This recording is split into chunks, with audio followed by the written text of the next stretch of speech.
Good morning. Good morning, sir. Could you please introduce yourself to the jury? So my name is Timothy Nuttall. I'm 28 years old. I've been a firefighter paramedic ever since I graduated high school. I graduated in 2015. I took my EMT class and got my certification while I was actually still in high school. From there, I moved on to the BLS transfer side of EMS.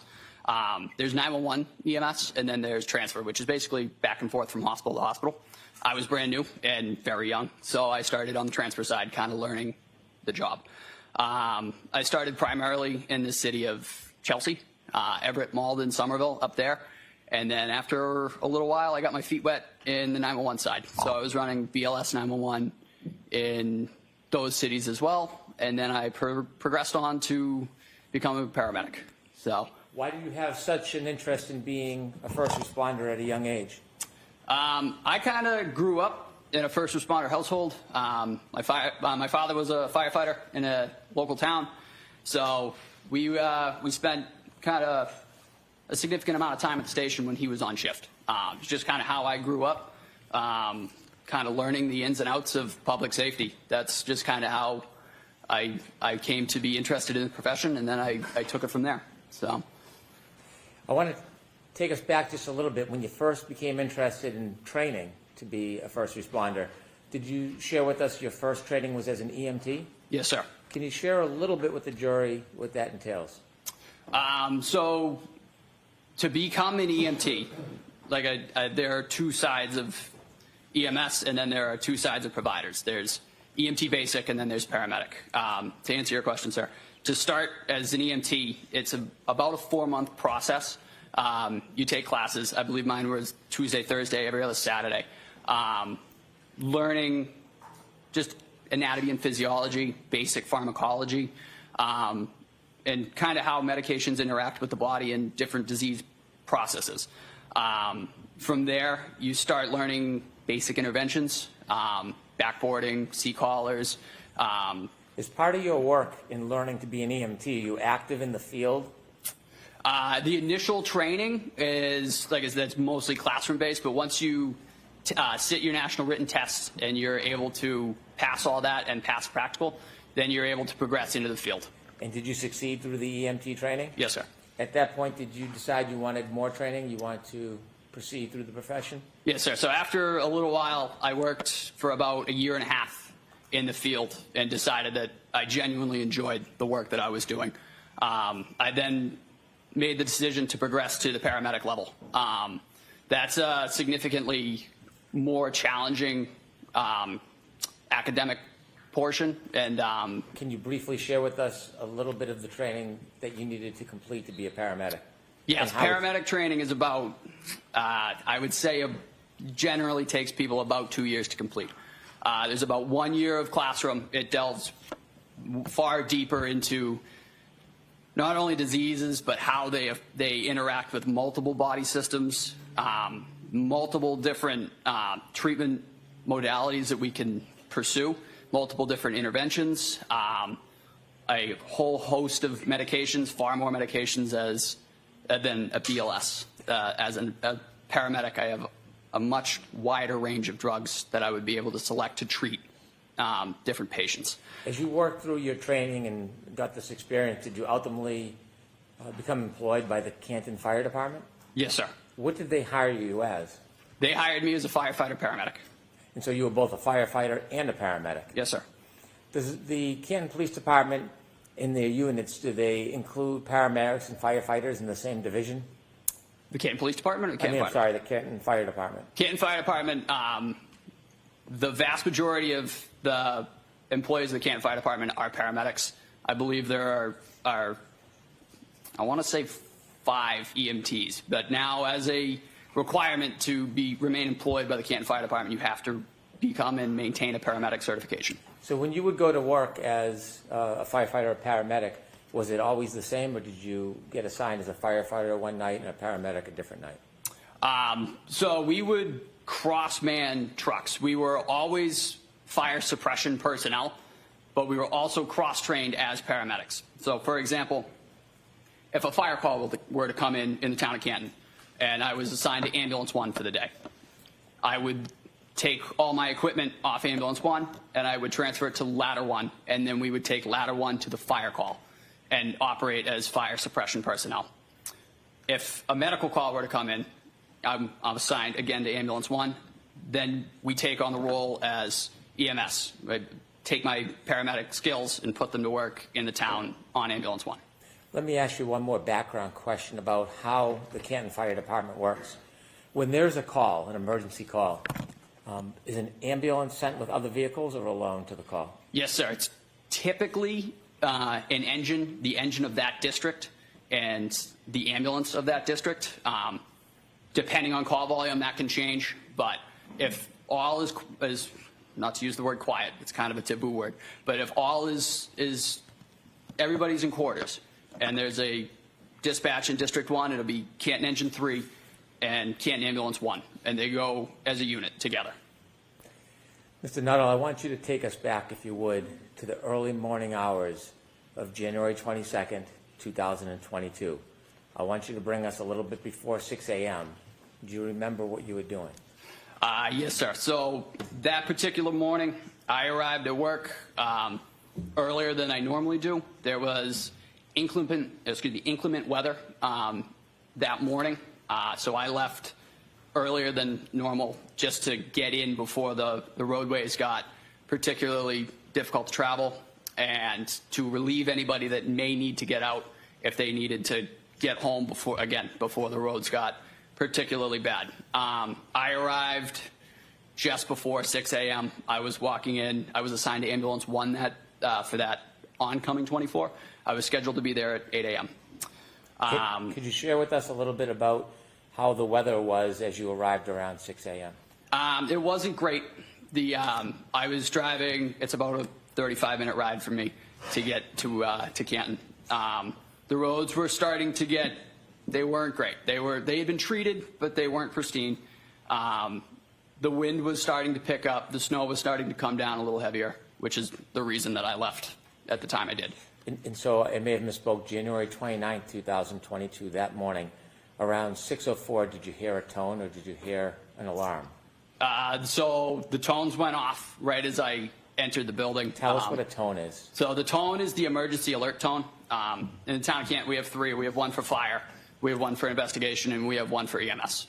The EMS tones went off and the lights came on. Whenever there's the tones go off, the lights come on as well. I was just walking into the building when the tones went off and the lights came on. And is there information that accompanies the tone, information about the call that needs response? Yes. So after the tones had cleared, there's an overhead dispatch, which is our dispatch center, communicates to us before we get in the trucks and on the air responding. Basic nature of the call. In that particular instance, we were dispatched to an unresponsive male in a snowbank with no real further information to follow up on. So what do you do? So as I said, I arrived pretty early that morning. But hearing that dispatch and that nature of the call, those typically tend to be more involved, both personnel-wise and work-wise. The crew that was working that morning was getting on the truck, and it was Firefighter Paramedic Anthony Flamati and Firefighter EMT Matt Kelly. Matt Kelly has since become a paramedic, but at the time he was an EMT. So off the bat, that crew, not to say that they were at a disadvantage, but Paramedic Flamati was the only paramedic on that ambulance. What did you do? So I made the decision. I checked with the shift commander, and I jumped on Ambulance 1 to just give a second set of hands as being a paramedic myself, just being able to hopefully help if there was any advanced interventions that needed to be done or needed to be performed. What happened? And just a second set of hands. What happens next? So I got in the back of the truck. I was actually still in civilian clothing at the time because I had just walked in the door. So I got in the back of Ambulance 1 in the patient compartment. The other two gentlemen were up front driving to the scene. I actually had to don my turnout gear because, again, I was in civilian clothing. I wasn't quite ready to to go. So I had to put all my structural turnout gear on and then my Canton Fire jacket. Once I was sufficiently dressed for the call, I started prepping all the gear that we might need for a call such as that, for an unresponsive male in the snow. In this case, it was our first in bag, our airway bag, and our cardiac monitor. Everything was all together. They were all in 3 separate bags. But on the way there, I just got in. I didn't know how their night had gone, so I just took a real quick look at everything just to make sure everything was there, and everything was exactly how it needed to be. So I was able to just grab all 3 bags, put them on my person, and get ready to, so as soon as the ambulance was on scene, just step off and go to work. Not knowing much information about what you're going to confront, what goes through your mind as you prepare before you get off the ambulance? Just basic scenarios. I mean, again, unresponsive male in the snow could mean several things. Not having much to go off on the dispatch was, it left much to be desired in terms of what we might need. So in gathering all the equipment together, that can kind of cover all the major bases, if you will, in terms of what we were expecting to meet once we got on scene. How was your focus before you get off the ambulance? I was ready to go. A dispatch like that, any unresponsive male in the snow, it can kind of up the level, because you just don't know what you're walking into. You know, it could be anything. In the back of the ambulance, you can't see outside. Could you tell anything about the weather conditions based on the way the ambulance was moving? Again, being in the back, as you noted, it just seemed to be taking a little bit longer than normal. I really had no visibility at all. Like I said, I was in the patient compartment. It's very limited visibility in the back, and it's limited visibility. There's like a peephole that's maybe 1.5 feet by 1.5 feet to kind of peek up front. But again, I was so busy getting everything together, I really didn't notice. But I did note it took a little bit longer. We were going not slow, but we were going cautiously. When the ambulance finally stopped and the doors open, tell the jury what you see. So as I mentioned, I had the 2 bags and the cardiac monitor, so 3 pieces of equipment with me. And I stepped out of the back of the side of the truck. There's a back compartment, or a back door, and a side door. I stepped out of the side door. And I immediately noted the wind had picked up and the snow seemed to be heavier. And I could hear like a distant screaming off in the distance. Wasn't exactly sure where it was coming from. What was the visibility like? It wasn't great. It was still dark out. The sun had not come up yet. The snow was coming down, as I said, heavily. And it wasn't great all around. Was it cold? It was cold. Yes, sir. And so when you hear the screams, what do you do next? I started making my way kind of towards the sound, following the sounds. I couldn't see anybody yet. So I just kind of followed the sounds. And then once I was able to get around the side of the truck, that's when I was able to see a group of 3 individuals with Canton Police. And I started making my way over to them to see where the patient might be located and what was going on. As you get closer, tell us what you see.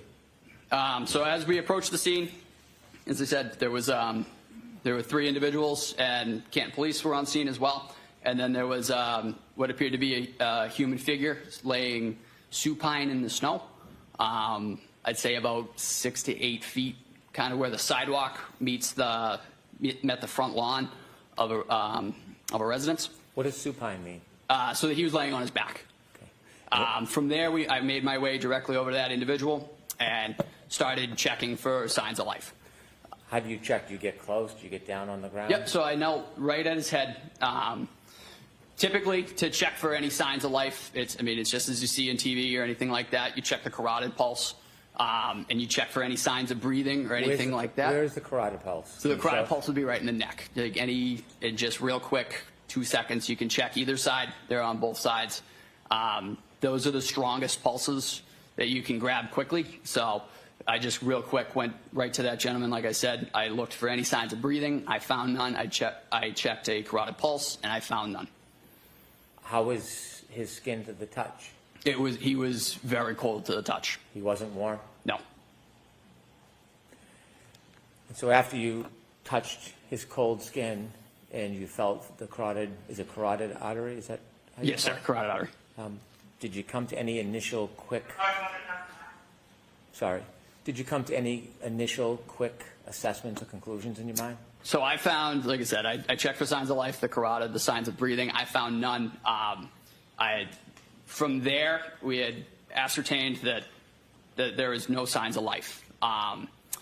As I was checking that, the other two individuals on the ambulance came and met me, and they began doing the same thing, just to check. I mean, sometimes you can look and you can miss. So the other paramedic, Anthony Flamati, started checking my work, and then we kind of went from there. But I found no signs of life in my initial. So Firefighter Paramedic Flamati arrived to this person after you did? Yes, sir. I was the first one to actually put hands on the individual and check for signs of life. Did you later learn the name of this man? I did. And what was that? John O'Keefe. After you found no signs of life for John O'Keefe, did you get up and go to speak to anybody? I did. So as being a second set of hands on the call, it's really not my call, like in terms of treatment modalities and how we want to progress. So after I found no signs of life, I kind of got up to kind of look around real quick. I went over to the individuals, the three individuals that were there, and just said, hey, I just have found no signs of life. We're going to see the next steps. And as I was saying that, that was when Anthony Flamati, who is the lead paramedic on this, made the decision this is a workable cardiac arrest. Let me ask you two questions. The first is, as a paramedic firefighter, are there times when you're the lead paramedic on a call? Yes, sir. And so it changes call by call, but this one was firefighter or paramedic Flamati's lead? Correct. He was the lead paramedic on this call. There are other times when you're the lead and firefighter or paramedic Flamati is on your crew and you lead? Yes, sir. So we typically switch off. We'll do one, and then once my rotation is complete, we'll do the next one. So it's patient for patient, typically. When firefighter paramedic Flamati called you back and said it was a workable situation, can you explain to the jury what that means? Yes. So in medicine, there is a term that is you're not dead until you're warm and dead.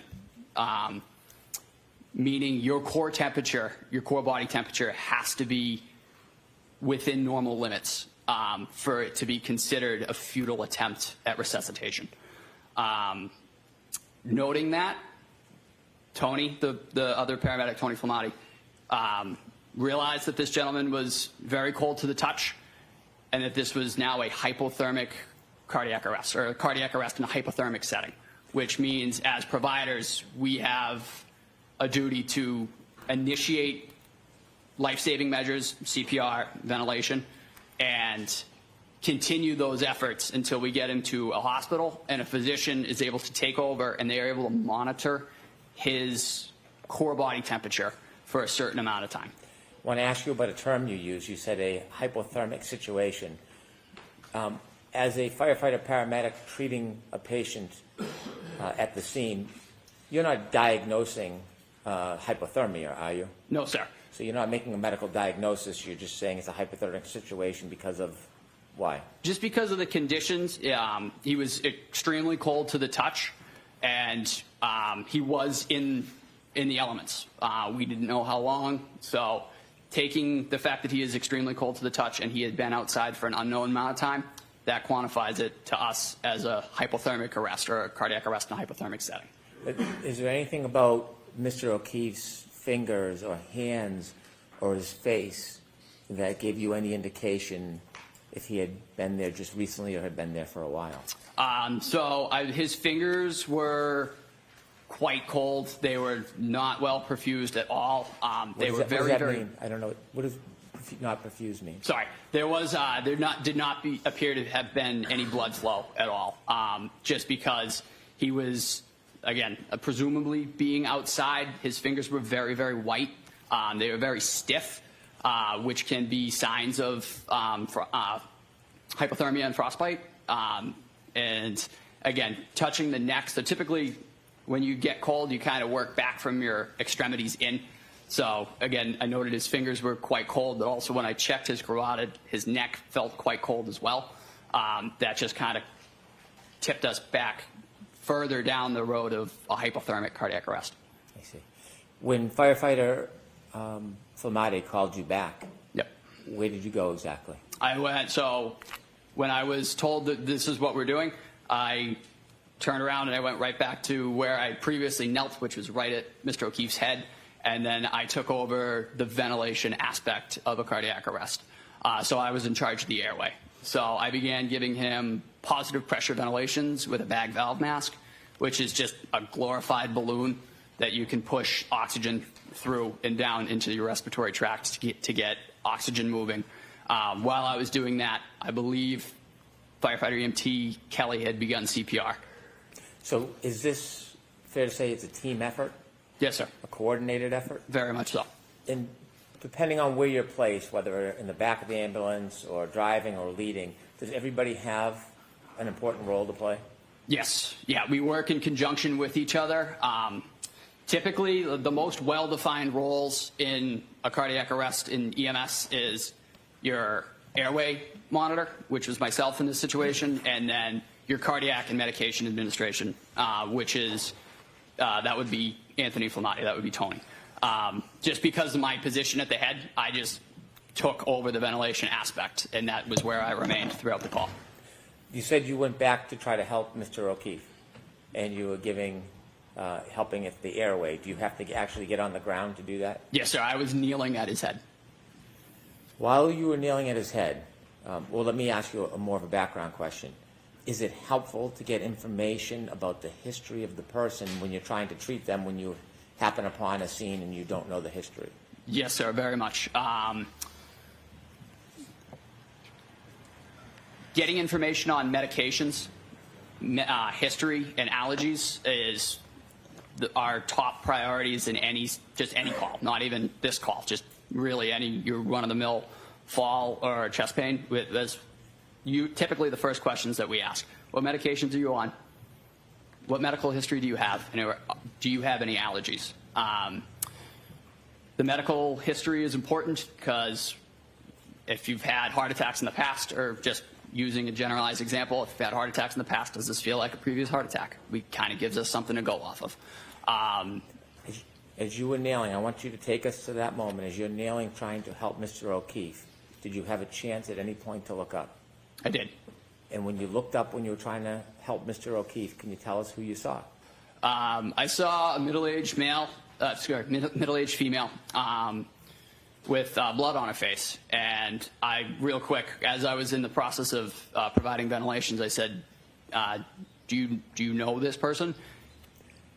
The person that you looked up and saw that was standing over you with blood on her face, do you recognize that person in this courtroom? Yes, sir. With the court's permission, sir, could you point out that person that you looked up and saw? In between Mr. Jackson or next to Mr. Jackson. I see. And when you looked up and saw that person and asked about any background, what did she say to you? I hit him, I hit him, I hit him. How clearly do you remember her words saying to you, I hit him, I hit him, I hit him? I remember it very distinctly. You've been to a lot of calls over the years and since. Yes, sir. Would you say hundreds or thousands? Thousands. Do you remember all of them? I remember aspects of various calls, but not all of them, no. Do some stand out more than others? Yes, sir. Did this particular moment stand out more as compared to your typical or most calls that you've been to? It did, just because of the setting. I mean, it was the weather, it was the unknown factors, and it was the attempting to try and get information and not really being able to glean anything from that. After the defendant said to you, I hit him, I hit him, I hit him, did you ask any follow-up questions? I really didn't get a chance to, because following that, the individual just kind of walked away, or just kind of went in a different direction. I wasn't able to ask any follow-up questions. Have you ever received any police training? No, sir. Are you a police officer? No, sir. When you're helping a patient, do you have any interest in detective work? No, sir. Do you have any interest in investigating potential crimes? At that time, in this particular instance, because I was at the airway, that is a pretty critical aspect of a cardiac arrest, I was stuck there. I couldn't get up and kind of follow up on that at all. I was there doing that ventilation. Is it your job to investigate cases or simply to get information to help treatment? Just the information. When you go out as a firefighter paramedic, do you have a purposeful cause? Yes, sir. And what is that? To save lives. And is that your only focus? In this instance, it was attempting to restore circulation and breathing. At some point with your colleagues, did you lift Mr. O'Keefe from the ground? We did. When you lift him, what do you put him on? So we put him on, it's called a scoop stretcher. It's basically just a hard plastic moving device with some seatbelts on it, just to get the patient up and onto the stretcher, and then from there we can move from the stretcher to the ambulance. After you lift him to the stretcher, tell us what happens next.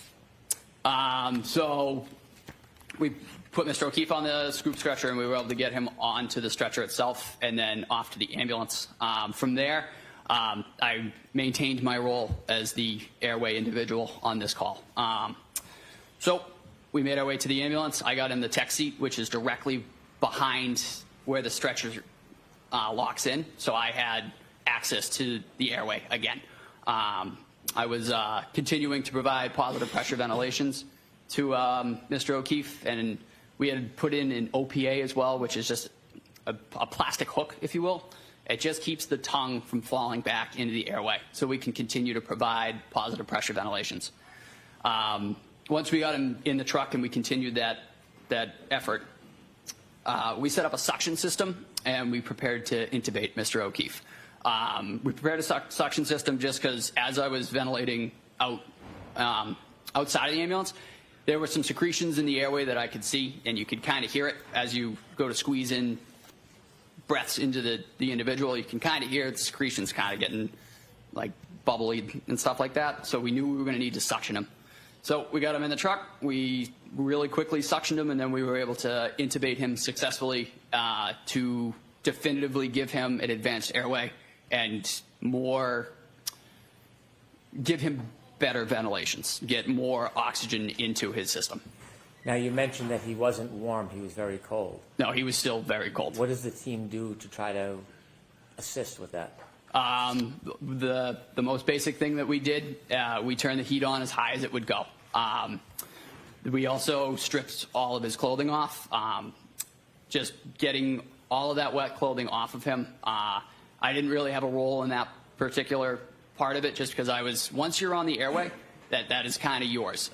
Nobody can breathe for him, so every time I squeeze that bag, he gets a breath. So I'm kind of tied to that airway for the duration of the call. So when your colleagues are stripping the clothes off him, is your attention on the clothes or more on the airway in your job? No, I'm maintaining the airway. If an endotracheal tube is dislodged for whatever reason, it is typically more difficult to get one in. So the integrity of that tube staying where it is and not being dislodged, that is another key aspect of airway management. As you're doing that, do you notice what anybody else, any of your colleagues are doing to help? Like I said, they were working on clothing removal. I believe they were also getting intravenous and intraosseous access on this individual to begin medication administration. But again, I was quite focused on that airway, just making sure that it was maintained and we didn't lose any tube. We didn't lose any end-tidal CO2, which is just another monitoring device that we use to confirm that tube is in place. How quickly do you get to leave the scene and start moving towards the hospital? I honestly couldn't give you an accurate estimate. It didn't seem to be out of the ordinary realm, though. We were able to move within the flow. In addition to Mr. Keefe being very cold, did you notice any other injuries on him? So I noted that he had a hematoma right above his right eye. Could you explain to us what that is? Yep, it's just, for lack of a better term, it's just a big egg. He had a pretty good bump over his eye. And you said his right eye? Yes, sir. Did you know how that hematoma was caused? No, sir. No idea? No. In addition to the hematoma above his right eye, what other injuries did you see? There were also several scratches on his right arm, just below his shoulder, and traveling down his right humerus. They terminated right about his right elbow, just above it. Those scratches, have you also described them as abrasions? Yes, sir. Is there any difference in your mind, difference between scratches and abrasions? Nope. These were they were deep, and they were not bleeding, but they were notably deep. Did you ever describe it as furrows? I did. And in describing those scratches, do you have any idea how they were caused? No, sir. Okay. And did you notice any other injuries on Mr. O'Keefe? No, sir. Those were the only ones that we noted. As I mentioned, we suctioned a little bit of blood out of the back of his airway as well. I believe it was blood, mucus, and saliva. But those were the extent of the injuries that I was able to note. Did you notice anything about the back of his head? Actually, yes, I did. I apologize. There seemed to be a little bit of matted blood around in his hair around there. Really didn't see anything too obvious at the time. He was also placed in a cervical collar as well, following intubation, and that was kind of there just to maintain his cervical spine. But there was, like I said, there was noted to be a little bit of dried blood on the back of his head. At some point, did you finally make your way with Mr. O'Keefe to the Good Samaritan Hospital? Yes, sir. And just share with us what happens when you get there. So after we got there, we handed off care to Good Samaritan Medical's physicians and ER nurses. We were able to give a report to the physician of just basic what we've done, what we've given for medications, in my case, what he was intubated with, and how he was being ventilated, how well he was being ventilated, and any other further pertinent information. Typically, we noted that Tony was the lead paramedic, so that is typically his. He kind of holds the room for a minute when we get in there and gives a big rundown, and then we back off and let Good Samaritan take over. Okay. When the defendant told you that she hit him, did that have any significance to you? No, sir. Did it reconcile with the injuries that you saw before you that Mr. O'Keefe was suffering from? No, sir. And so at that point, was that information insignificant in perspective of your care? Objection. Sustained. Okay. What role did that information play in your care after the defendant told you she hit him? How did that contribute or not contribute to what you were doing? It really didn't help at the time. Again, I wasn't able to chase anything down from that. I just kind of took it, noted it, and moved on with my aspect of the cardiac arrest. Okay.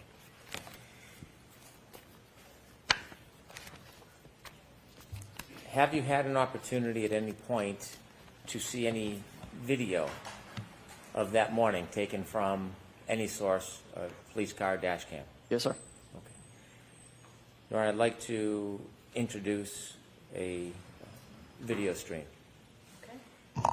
So this will be in evidence? There are agreements with some of the evidence already? I believe there's no objection, but I don't want to speak for the defense. There's no objection. Okay, thank you. Yes, you can show it. And for the record, if I may note, this is Cruiser 683 Stream 2. I'm sorry. It is Cruiser 683 Stream 2. I'm going to ask to play a portion of it that's relevant to Mr. Nuttall. Ms. Gillum, if you would please move to 6:11 a.m.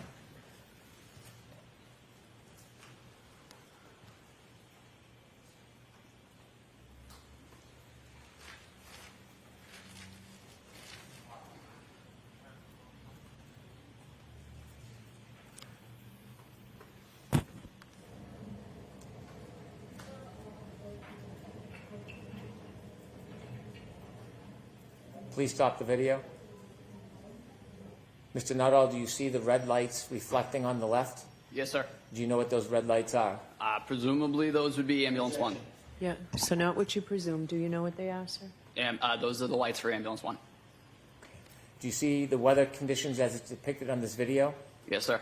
As you stood outside, was it same or different to how it appears in this video?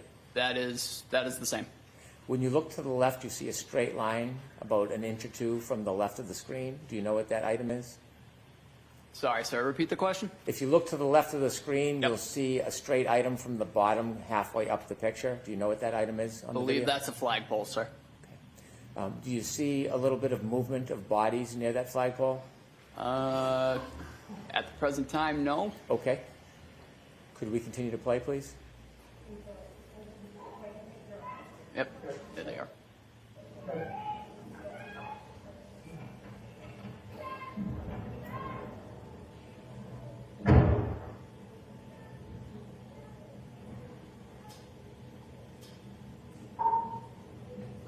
Could you stop, please? Did you see the first person in line now behind the person with in front of the person with the blue hat? I'm sorry, sir. Could you back it up like 10 seconds? Certainly.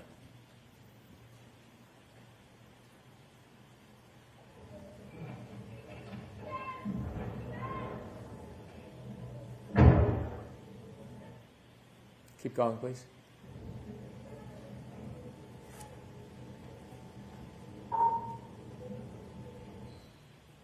Do you know who that person is? I believe that's me, sir. Okay. Could you please continue? Is this your first assessment? Yes, sir. This is ascertaining any signs of life or breathing. Is that you approaching? Yes, sir.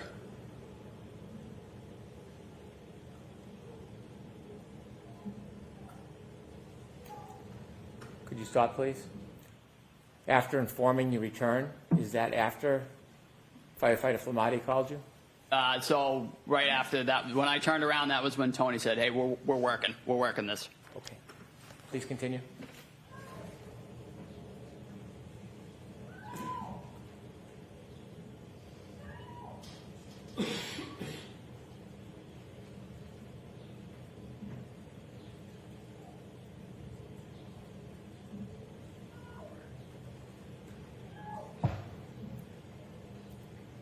Stop, please.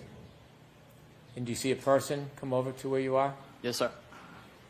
Is it at that point or another moment when the defendant said, I hit him, I hit him, I hit him? It was right there, sir. Could you continue, please?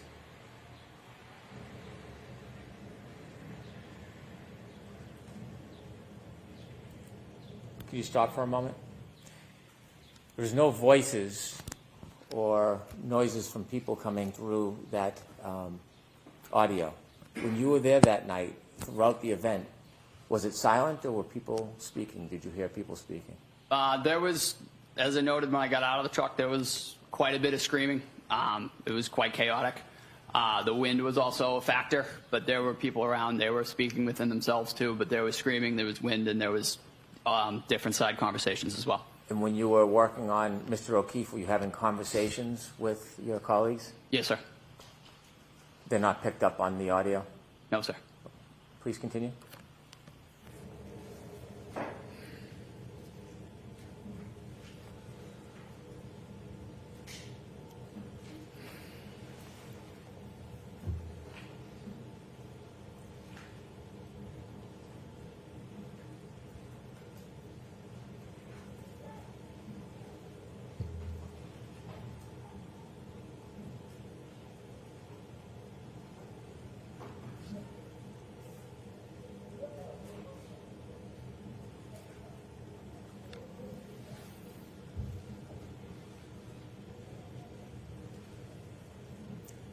Sir, are you still at the flagpole? Yes, sir. I'm kneeling at the head of the patient.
Are you included in that group of first responders? I am not, sir. I have actually exited to the side with the bags. I believe I'm entering the ambulance at this point.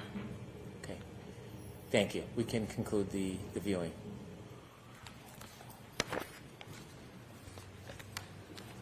With the court's permission, I'd like to approach and show a few exhibits to Mr. Nuttall. They've been shown to the defense. Yes. Thank you. May I approach? Yes. Thank you.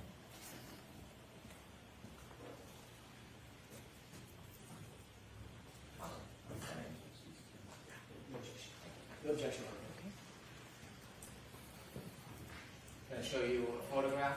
Yes, sir.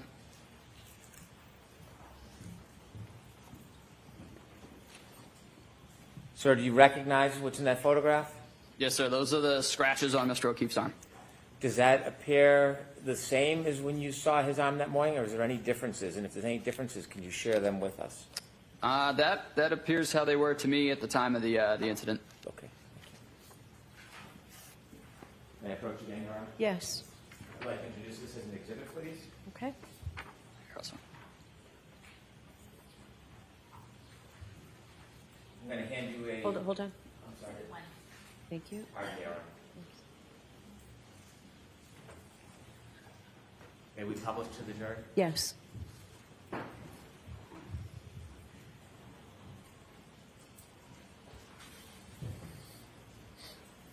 Is that the photograph you just identified on the screen? Yes, sir.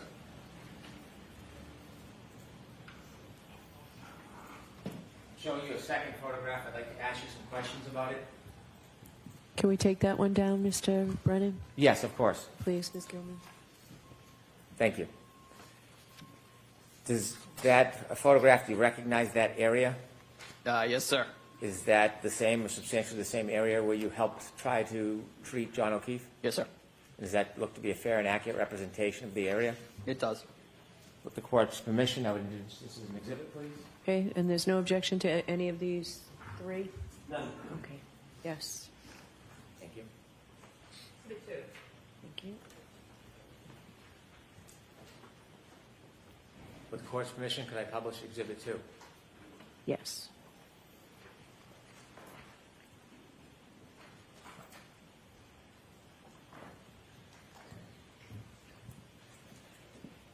And sir, that's what you recognize as the area where you were helping to treat John O'Keefe. Yes, sir. I've left one last photograph in front of you. Yes, sir. And do you recognize that? I do. Tell us about any differences between when you were there and what you see in that photograph. The street appears to be plowed. There's bare pavement. The weather conditions are significantly better. It is also daytime. If we could take down that exhibit 2, Ms. Gilman. May I approach, Your Honor? Yes. I would move to introduce this as exhibit 3. All right.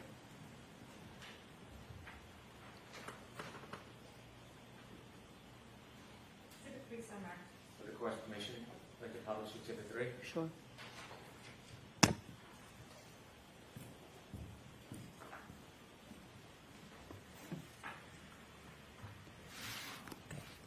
Is that the photo you just identified? Yes, sir. Okay, we can take that down. Thank you.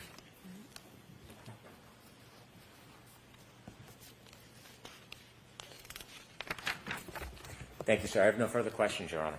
All right. Good morning, good afternoon, Firefighter Nuttall. Good afternoon, sir. Nice to see you again. You as well. Before your testimony this morning, how many conversations had you had with any member of the prosecution team in anticipation of your testimony today? I believe it was 3, sir. When were those? I could not give you dates off the top of my head. Give me a time frame. Within the last 3 weeks, within the last 3 months, last 3 days? Within the last 3 weeks, I believe one the week after that, and then one last night. One? Last night. Last night. What you did discuss, let's take them in order. First of all, who did you meet with 3 weeks ago? I met with Mr. Brennan and his staff. And when you say his staff, who else? I honestly couldn't tell you, sir. Mr. Lally? No. No, sir. Male, female? One female and one, I believe, state trooper. Okay. Had you ever met State Trooper Tully previously? Yes, sir. Actually, I believe that was him. It was State Trooper Tully? Yes, sir. Whom you've met with several times, correct? Prior to that, I believe only once or twice. He was the one that he has formally interviewed you previously, correct? I believe he arranged the meetings with Mr. Brennan, but Okay. beyond that, I can't speak to. What did y'all discuss 3 weeks ago? The first meeting, going in order, it was mostly just kind of an introduction. I had not met Mr. Brennan yet. I really didn't know him. So it was mostly that, and then just kind of seeing where we were at with testimony, going over previous testimony and in that sort of realm. Prior to today, how many times have you testified under oath concerning the incident on January 29th, 2022? Once at a grand jury hearing and once last year. All right. As a matter of fact, last year in this courtroom. Yes, sir. Okay. Did you look over your testimony at the grand jury 3 weeks ago during that meeting? No, sir. What about the testimony from last year? We did go over the testimony from last year. Yes, sir. Were there any issues that Mr. Brennan or anybody else in that meeting brought up concerning any of your testimony? There was just a question of how many times the I hit him came up. It was 3 times. And were you advised that that's not what you said at your testimony last year? No, it was sir. 2 times? What was that? You said it was 2 times last year?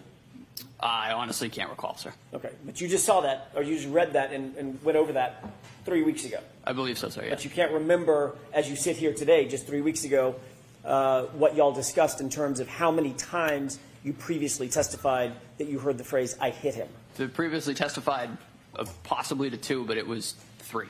Okay. Your memory is clearer now than it was, for instance, a year ago when you testified. Repeat that? Sure. Your memory is clearer now, as you sit here, that it was 3 times you heard that, than it was a year ago when you testified that it was 2 times. Yes, sir. Okay. Does your memory get better with time generally? Your memory. I'm not talking about the royal you. I'm talking about you. In certain settings, I mean, there are certain things about different aspects that I recall better than others. Okay. And does your memory tend to get better, or does it fade over time? That's my question. It can fade over time, but it depends on the context. But in this case, you're telling this jury that your memory is better now than it was a year ago when you testified about the exact same circumstance, correct? Yes, sir. Okay. You then met about a week after that, which would be 2 weeks ago. Yes, sir. Who'd you meet with then? The same group. And what did you discuss at that meeting? Again, just prior testimony, and that was really the gist of it. And tell me the specifics of the prior testimony that you... Again, it was the how many times we had talked about saying I hit him. Again, it was 3 times. And then there was also the video that was played for me. If I'll take the video in just a second. If y'all had met 3 weeks ago and you indicated to Mr. Brennan that it was actually 3 times, not 2 times that you heard the I hit him, why did you need to discuss it again a week later to verify the 3 times versus 2 times? Not sure, sir. That was just the way that the conversation went. And I just, again, repeated what I said and what I remember from that morning. Well, tell me about that conversation. Did Mr. Brennan say anything like, well, are you really sure that she said it 3 times? It was that morning what was said to you. And I said, I hit him. That was how it went that morning, and that was how I remember it. Okay. And did Mr. Brennan say, well, that's not consistent with how you've testified previously concerning the number of times you heard the I hit him phrase? Yes, sir. He did say that. He wanted to... He acknowledged that I had said it twice. However, again, as I mentioned, it was said 3 times to me. So now you do remember last year that you only said that it was repeated twice. One more time, sir. So now you do recall that last year when you testified, it was inconsistent with how you're testifying today. Let me put it that way. Correct? I believe I said I hit him twice on the stand last year. Right. And if you're saying I hit him 3 times instead of twice, that, Firefighter Nuttall, is inconsistent with your testimony today, correct? You yes, agree sir, with that? But that is how it went that morning, though, sir. Okay, that's not my question. Let me see if I can do it again. So I'm asking you, if you testified last year, yes, sir, that you heard the phrase twice, and now a year goes by, and you're testifying in front of this jury this year that you heard it 3 times, those 2 statements are inconsistent with one another, correct? yes, sir. Okay. Did you talk at the meeting 2 weeks ago about any other inconsistencies with your testimony? Not to my knowledge, sir. Well, you were there. And you No. say not to my knowledge, meaning, No, sir, we did not. okay. So it was just about the number of times that you heard the phrase, I hit him, correct? Yes, sir. All right. You cleared that up in the two meetings, 3 weeks ago and 2 weeks ago. What did you talk about last night? Mostly just making sure that everything was as it had been. I mean, and by that, I mean, it was 3 times, and that we were continuously making sure that everything was the way that it had happened that morning. Everything was the way that Mr. Brennan wanted it to be. No, sir. The way that it was in, I remember it, and I recall it happening. Okay. So he asked you 3 weeks ago about how many times you heard that phrase. Yes, sir. You changed your testimony at that time and said it was 3 times instead of 2 times. We agree on that, correct? Yes, sir. Then he called you a week later, or met with you a week later, and again reiterated, making sure you stick with that testimony that it's 3 times, not 2 times, correct? Yes, sir. And then last night he called you just to make sure one more time you're going to stick with that testimony that it was 3 times, not 2 times, correct? Yes, sir. Hold on just a second. May I have just a moment, Your Honor? Yes.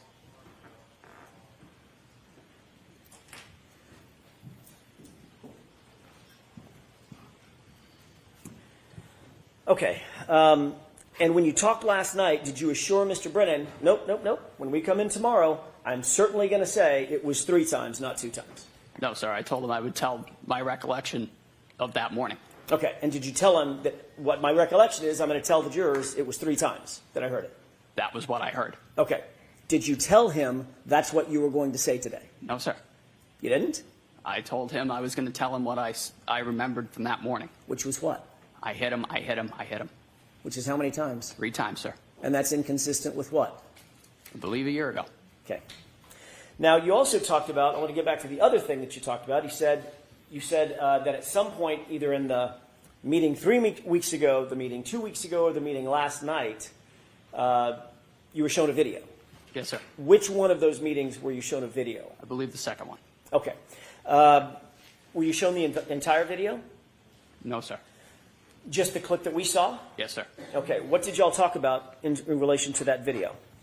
Mostly nailing down who was who in that video. Okay. Being the other personnel on scene, where I was, and that was about it.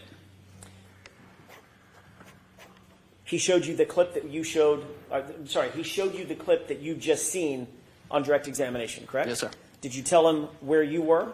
Yes, sir. Did Mr. Brennan ask you to define exactly where it was that you supposedly heard this phrase, I hit him? No, I was able to give that to him, sir. Okay. And what you told him was that moment when you see my client walk over sort of to the left of the screen, correct? Yes, sir. And you defined, that's the point at which she said, I hit him, I hit him, I hit him. Yes, sir. And that's in response to your question. I want to make sure I'm clear about this. You asked, do you know him? Yes, sir. And she repeated the phrase 3 times, I hit him, I hit him, I hit him. Correct. Okay. We'll talk more about that in just a second. Did Mr. Brennan ask anything else about that specific video? No, like I said, he kind of asked me to point out different individuals on the scene, and that was really the extent of it. You saw that same video last year when you testified, correct? No, sir.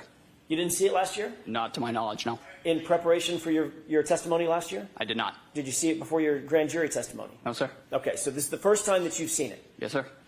And you were able to establish for Mr. Brennan exactly when it was that you believe you heard the statement based on your view about 2 weeks ago of that video.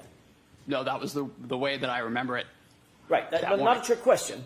My question is much more simple. You were able to establish after than 3.5 years now exactly where you were and where Miss Reed was and who else was around at the time that you believe you heard those 3 statements in order. I hit him, I hit him, I hit him. Yes, sir. Okay.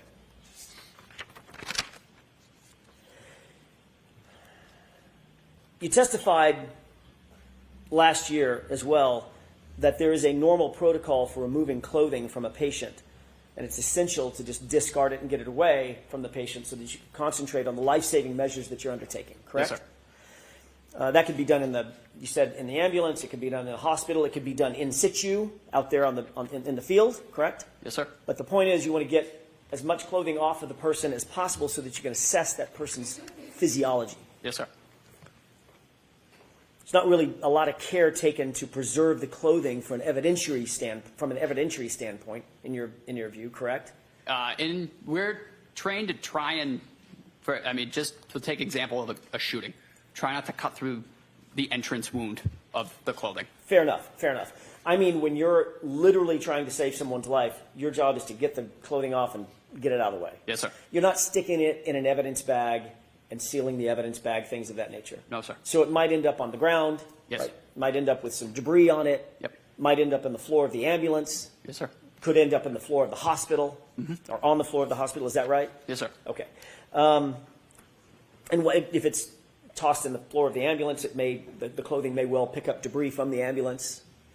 Oh, yeah. Yes, sir. Or the debris from the floor of the hospital or wherever. Is that yes? Yes, sir. Okay. You testified previously at the grand jury in April of 2022, correct? Yes, sir. I believe so, sir. Okay. So this happened in January of 2022, that same year in the springtime. You testified at a grand jury, April 20th, I think it was. Yes, sir. Does that sound right? Yes. Okay, I want to take you back to that testimony for a second. You testified at that hearing that Mr. O'Keefe was, quote, dressed appropriately for the weather. You remember that? Yes, sir. All right. It was obviously well below freezing at that time, Yes. that night that you responded. It was. We just seen the video. It looks cold as hell, right? It was chilly. All right. The wind was howling. Yep. It was snowing. Is that right? Yes, sir. And you testified that John O'Keefe, quote, had a heavy coat on and possibly 2 other layers of clothing. Yes, sir. In April 2024, you reiterated your very specific memory of and you even called it a puffy heavy coat that he was wearing, which was then removed so that you could assess his injuries, correct? Yes, sir. All right. Not to get too colloquial, but a puffy coat is like, it's got down and stuff in it, right? Correct. Looks kind of like Stay Puft Marshmallow Man, right? Yes, sir. Okay. Pretty distinctive article of clothing. Yep. And you testified last year that Mr. O'Keefe was wearing that clothing, which you had to remove or somebody had to remove in order for him to be properly assessed. I did testify that way. Yes, sir. Okay. And you mentioned that your memory of that big, heavy winter coat was as clear as your memory of other specifics in this case, correct? Yes, sir. I asked you that exact question, didn't I? You did. And I said, your memory of him having that big, puffy coat on, which stood out in your mind, was just as clear as the other specifics that you've testified to about the case. Yes, sir. About that night. And turns out you were completely wrong about his clothing, correct? Correct. Matter of fact, he wasn't wearing a coat at all. No, sir. He wasn't wearing a winter coat, correct? Nope. He wasn't wearing a heavy winter coat, correct? Correct. And he wasn't wearing a puffy, heavy winter coat. He was not. Yet you testified that he was wearing all of that, and that was clear in your mind at the time. Yes, sir.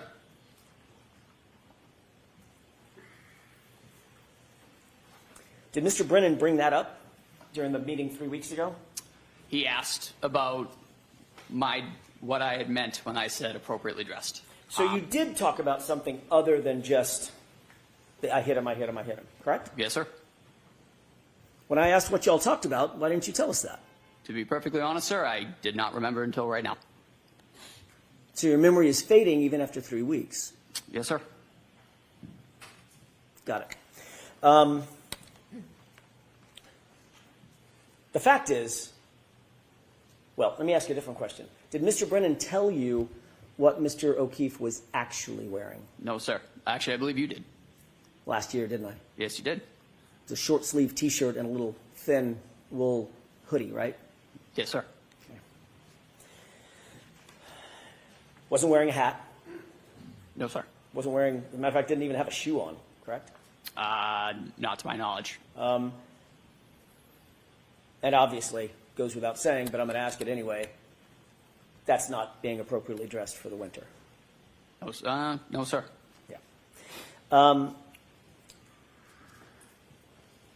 indicated that you did notice certain injuries on Mr. O'Keefe's person. Sir. Once you got him back in the ambulance, obviously it's lighter, meaning brighter lights. You have more equipment in the back of the ambulance. You can better assess somebody's well-being, correct? Yes, sir.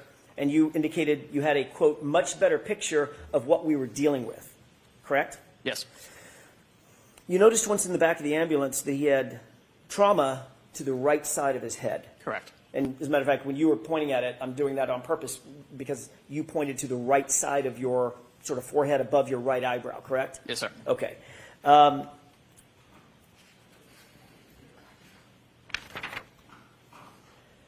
The majority or the worst injury that Mr. O'Keefe suffered was actually to the back of his head, which you indicated, you noted, was quite matted with blood, correct? Yes, sir. I want to talk about the injury to the right side of his head as distinct from the back of the head injury for just a second.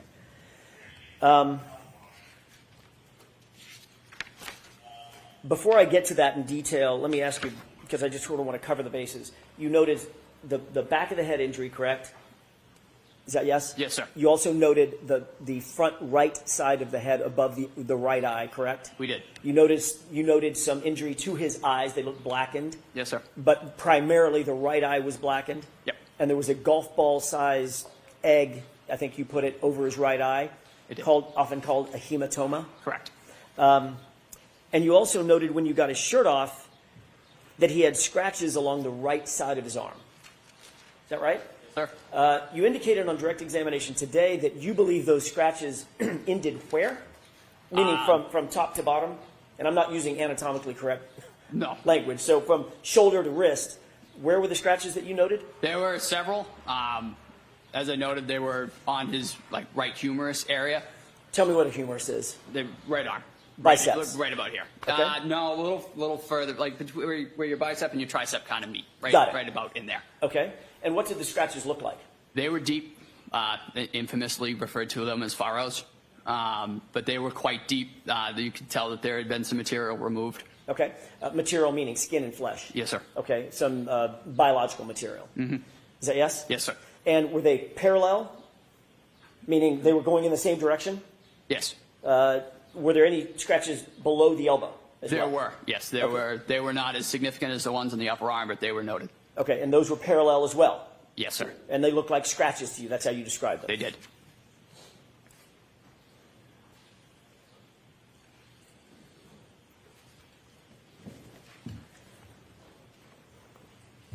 Last year when you described those scratches, you curled your fingers up, exposing sort of the nails, and drew it across your biceps. Is that what you were using to describe what the sort of scratches looked like? I just kind of used that as a landmark, to be honest with you, Okay. sir. It was just kind of how I quantified it in my mind. Okay. But what you did was you did this motion. Yes, sir. As you said, there were furrows. And remember, there was an embarrassing moment for me. Both of us, sir. I couldn't understand the word furrow because of the accent, right? Yes, sir. All right. Let's talk a little bit about the hematoma above the right eye for a second. That's basically damage to subdural blood vessels that causes acute swelling, right? Correct. And a very common cause of a hematoma over one's eye could be being hit or punched in the face. We talked about that. There could be several causes for hematoma, such as that. Obviously. I mean, it could be a golf club, a baseball bat, or it could be a fist. It could be. Okay. We talked about that last year. I asked you if the injuries that you saw on Mr. O'Keefe's face, including the laceration over his right eye, was consistent or inconsistent with a physical altercation, and you said it was consistent with a physical altercation as well. Excuse me? Objection to referring to past testimony before a question is asked. So sustained. Sure. Do you remember a laceration, in addition to the hematoma, about a 0.8 centimeter laceration over his right eye? I do. Tell me I'm using a word that maybe not everybody understands. I didn't understand it when we first started this thing. What's a laceration? What's the difference between that and a cut? A laceration is they're basically the same thing. A laceration is just a deep cut. Okay. So it's a parting of the skin. Correct. In other words, where the skin separates. Yes. And that can be from blunt force trauma, meaning something hits it rather than cuts it. You can get Sustained.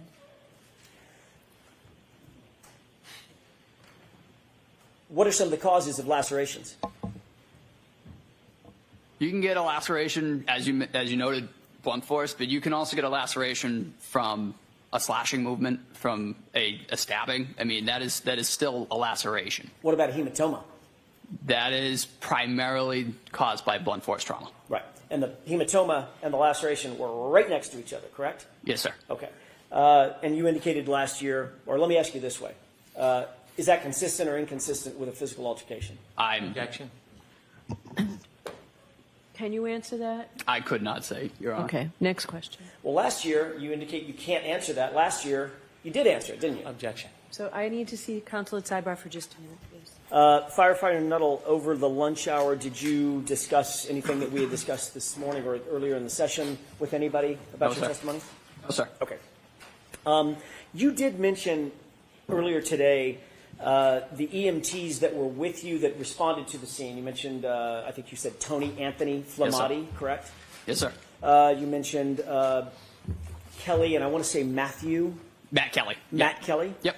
Yourself? Correct. And of the three of you, two of the three of you were and are paramedics, Firefighter Flamati and yourself, correct? Correct. Do you know the name Katie McLaughlin? I do. Who is Katie McLaughlin?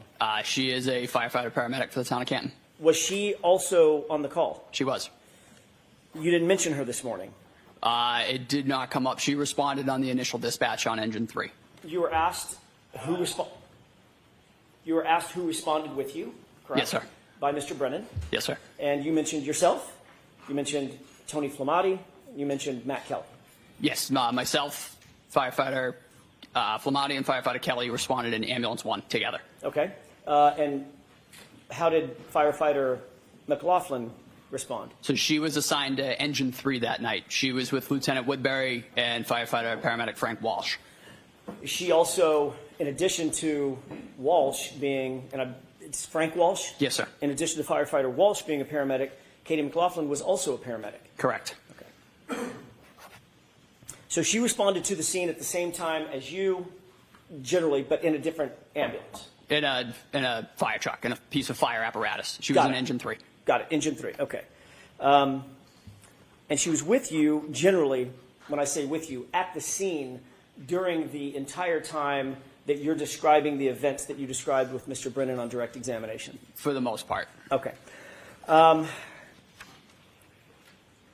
She then left in a particular ambulance, correct? Yes, so she ended up driving ambulance 1 to Good Samaritan. And ambulance 1 was which ambulance? Ambulance 1 was the initial ambulance that myself, firefighter Kelly, and firefighter Flamati responded in.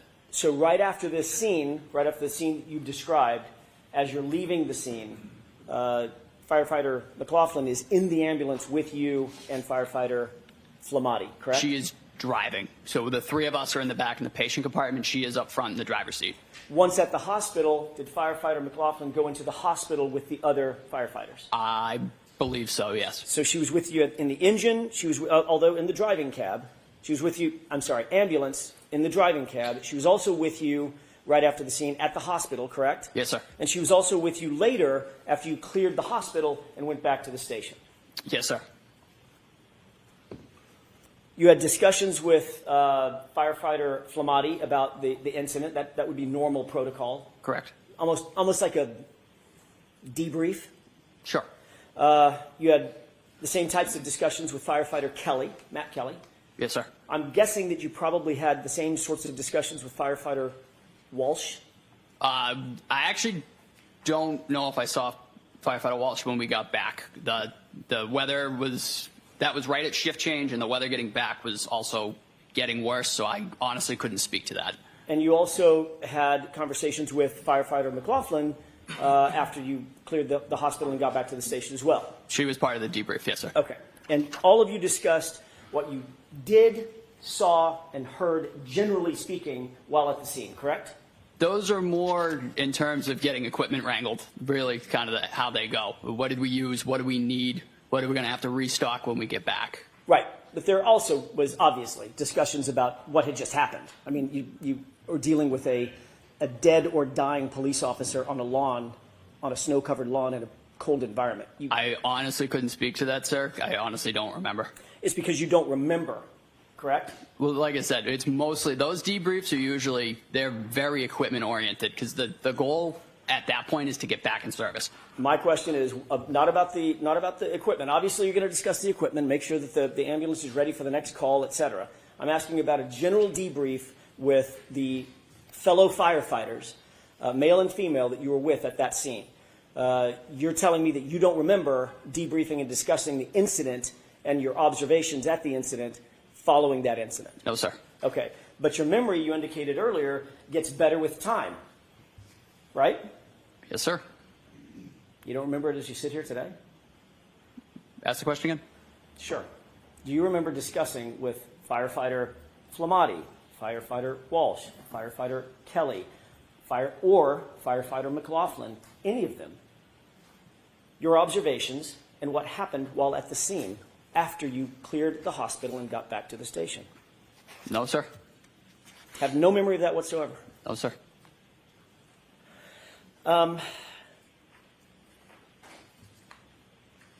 When we left off before lunch, I was asking you about a hematoma and a laceration over the right eye of Mr. O'Keefe. Do you Yes, recall sir. that? Yes, sir. I asked you, is being punched in the face, can that lead to a small laceration like you saw and a hematoma like you saw? Objection. I'm going to allow it. Can you answer that question? I couldn't speak to how that injury occurred.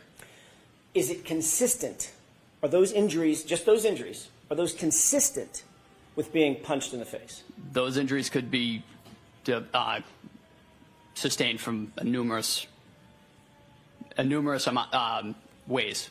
And Yes, it could be from that. It could be from others as well. Okay, so that's what I'm asking you. It could be. In other words, it's consistent Yes, with sir. being punched in the face, correct? Correct. Thank you.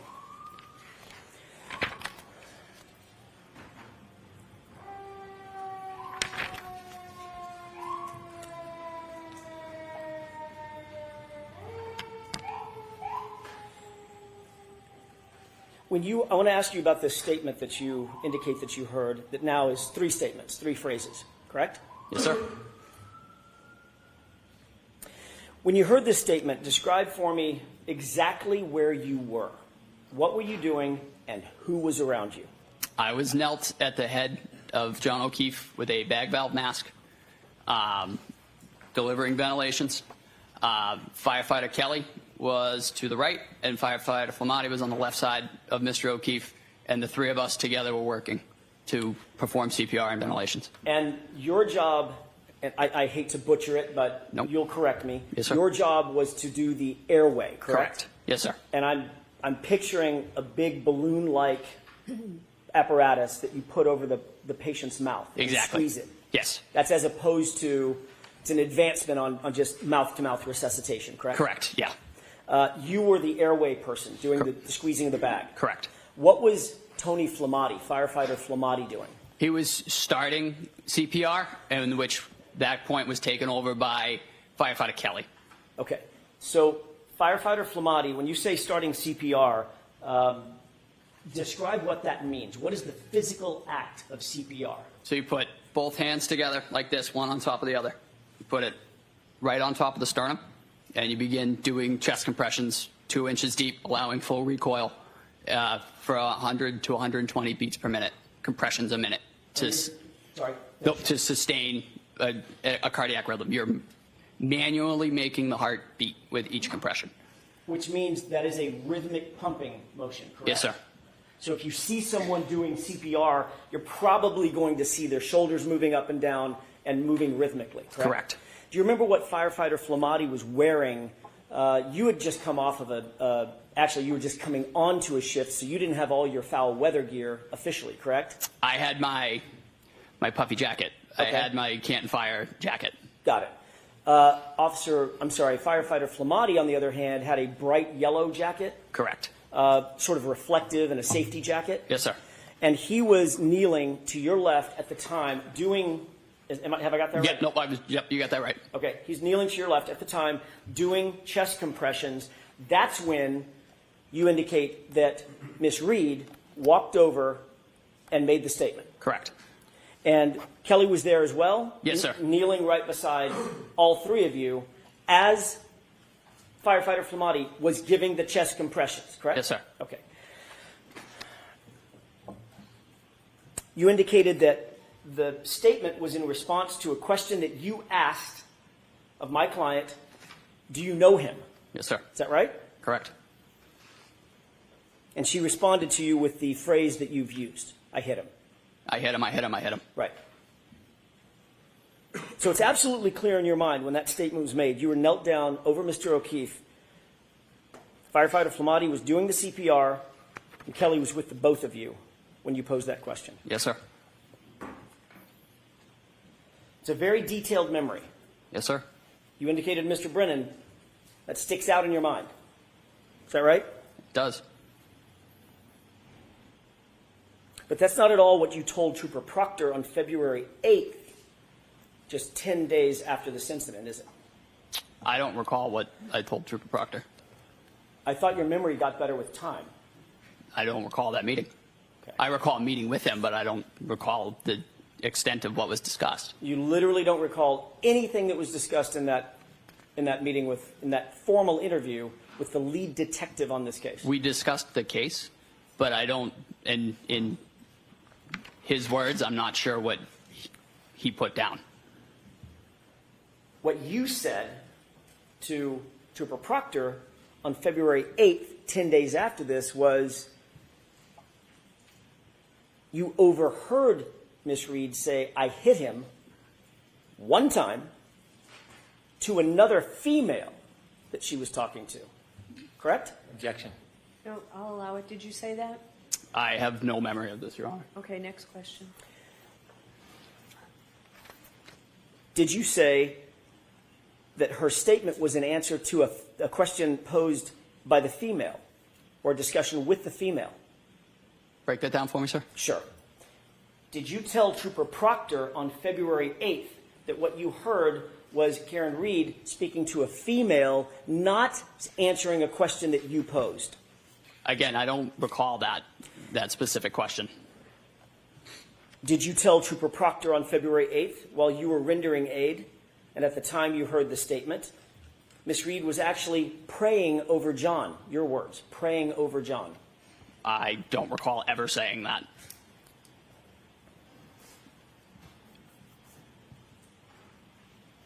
May I have just a moment, Your Honor? Yes.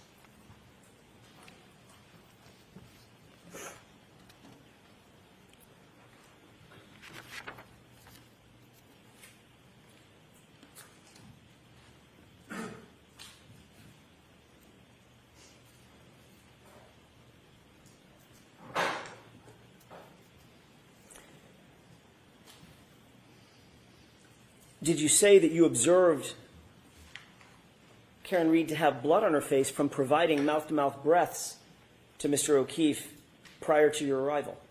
I remember Miss Reed having blood on her face, presumably from attempting CPR. Do you remember telling Trooper Proctor on February 8th that you saw her with blood on her face from CPR? I do. So you remember that portion of your conversation with Trooper Proctor, correct? Yes, sir. But the praying over John, praying over the victim, you don't remember. I don't remember ever saying that, And ever. And the statement, I hit him to another female, you also don't remember that. No, sir. Would it refresh your recollection if you were to look at a report Yes, sir. authored by Trooper Proctor? May I? Yes.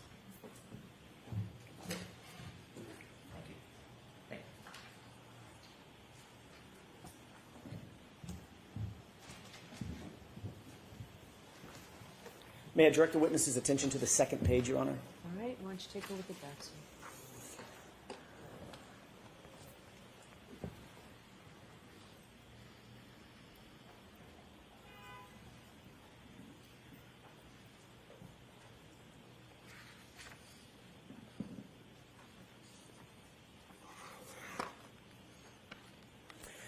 May I approach, Your Honor? Yes.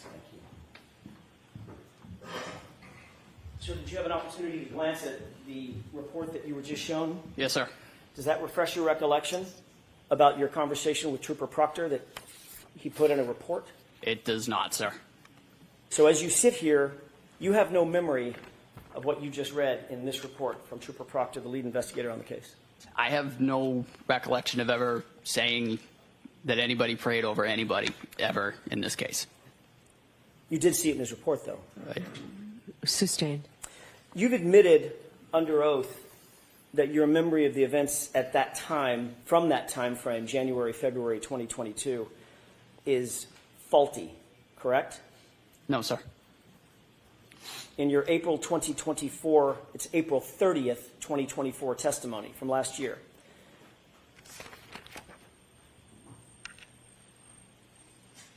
you were asked whether or not your memory was a little faulty, and your answer was absolutely, correct? Could I have a page and number, Where is please? that, Mr. Jackson? Volume 8, page 151, lines 14 through 16.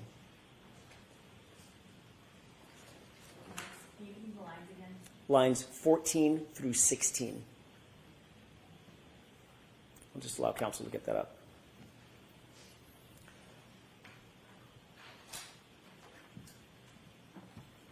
If we could pose the entire question and give content to it, please. Okay. May I? Yeah, so do you intend to show the whole question? The whole question that I asked and his answer, yes. All right, and I'll give you the opportunity on redirect, Mr. Brennan, if it's not. Go ahead. Is it true that in answer to the question, quote, so it's fair to say your memory is a little bit faulty as it pertains to that time frame, your answer was absolutely, correct? From last year? What you testified to last year about conversations that you had with Trooper Proctor around February 8th of 2022. Yes, sir. And you would agree, as you sit here, that your memory is still faulty about your conversation with him, With correct? Trooper Proctor? Yes, Yeah. sir. So you're not saying you didn't say that the statement was made to a woman, correct? Objection. Are you saying that? No, ma'am.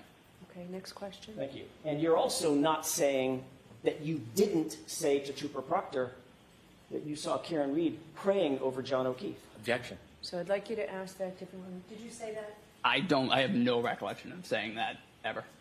Okay. Next question. My point is, if you have no recollection of it, you're not denying saying it. Objection. Are you denying saying it? Yes. Okay. So you do have a recollection that you never said it. Do you understand the difference?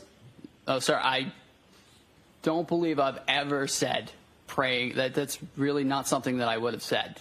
I didn't see it that day. It didn't happen. I don't remember ever saying prayed You didn't in see regards it to this case ever. You didn't see it that day, and it never happened. That was your words just now, correct? Break that down for me.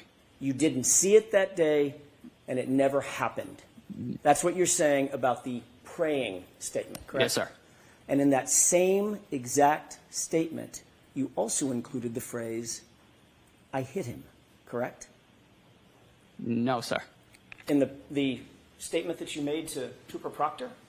The report that Trooper Proctor wrote? Correct.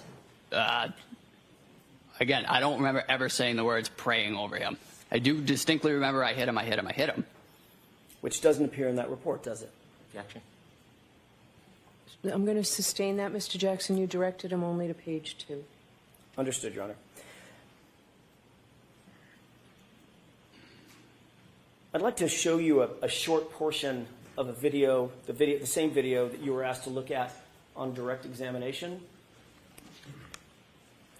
And, Your Honor, I pray to the court, I can certainly mark it as a defense exhibit or for So is this identification. going to be an exhibit by agreement? It is. It is. So we now that, Madam Court Reporter, thank you.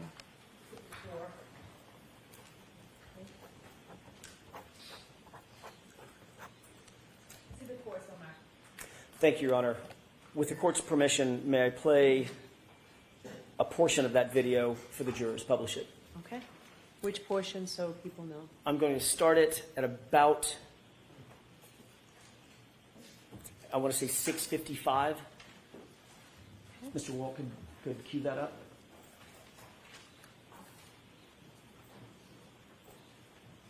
Before you play it, can we have it on that screen as well, or is it only playing to this screen? I don't know. When Ms. Gilman did it, it was both. Great. There we go. All right. Before we play it, can I ask you a quick question about this? Sure. It appears that this is paused. Do you recognize this as being the same video that you were shown this morning by Mr. Brennan? I do. All right. Describe the scene. So that is 34 Fairview Road. The lights in the background, I believe it is either right as we pulled up or right as we're pulling up. Okay. Same dash cam video. Sir. Can we scroll this to the 6:55 runtime spot, please?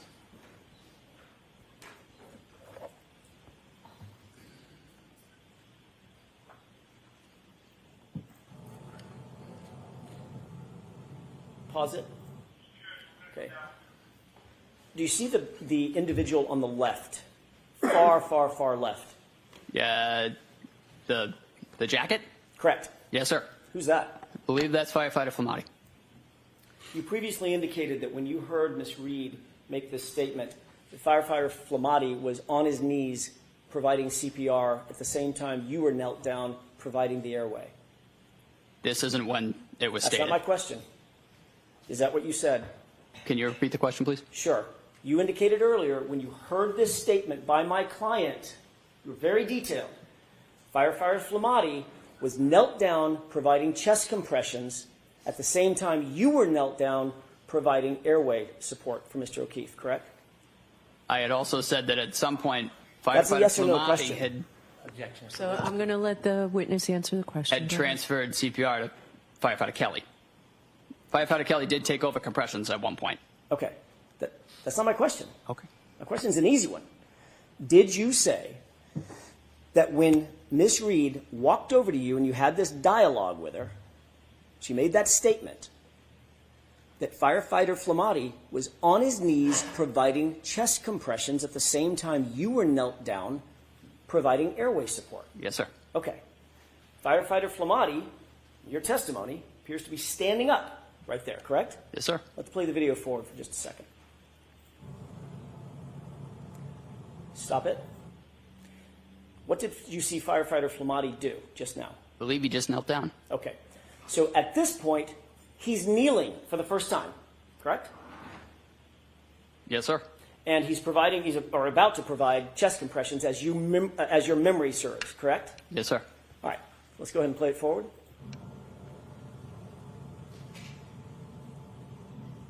Pause. Do you see my client in that photo? In that clip? No, sir. You didn't see her? Oh, no, I did see her, yeah. Yeah. I don't see her on right now. Right. She just walked off frame, correct? Yes, sir. Let's go ahead and play it forward.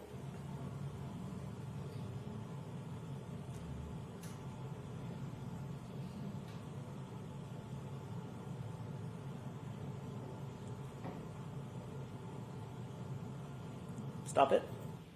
You see my client walk back into the frame? Yes, sir. At this point, you were watching Firefighter Flamati. He appears to be now providing CPR, correct? Yes, yes, sir. Okay.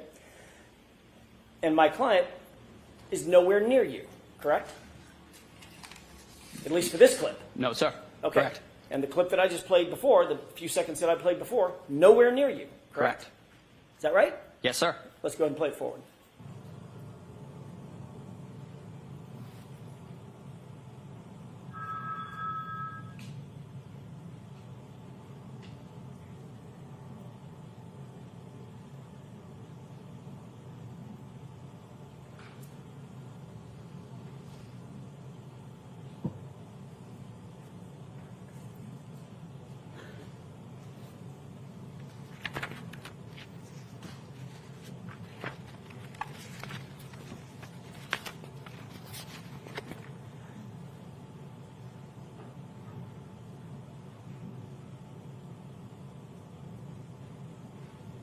Pause it, please.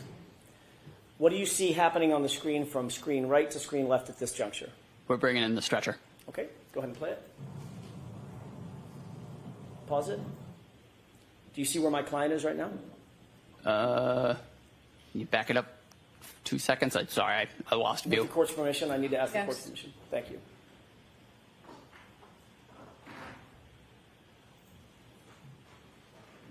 Okay, let's go ahead and play it. Pause. Did you see my client? Yes, sir. Where is she in the frame? Behind that other individual. Behind the SUV? I believe she's in front of the SUV and behind the other individual. Okay.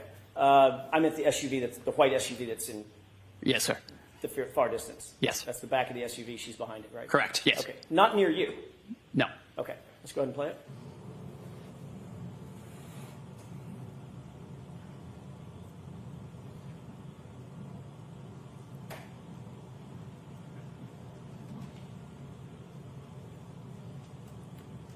Go ahead and pause it. Do you see what Firefighter Flamati is still doing throughout this entire clip? Chest compressions? Okay, let's go ahead and play it.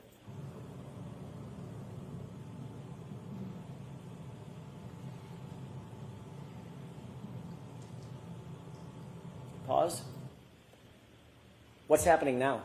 Where Mr. O'Keefe's on the scoop stretcher and he's being transferred to the ambulance stretcher. So that's the entire time Mr. Flamati, Firefighter Flamati, was giving chest compressions. It's captured right here on this video, correct? Yes, sir. Okay. And now Mr. O'Keefe is up on the stretcher, and you are no longer knelt down, No, sir. and Firefighter Flamati is no longer knelt down, No, sir. and you're now following the stretcher with, it looks like, 2 or 3 other EMTs, correct? I am not in that frame, sir. Okay, so you've walked away. Yes, sir. All right. Let's go ahead and play it forward. Pause it. You see where my client is? Yes, sir. Go ahead and play it.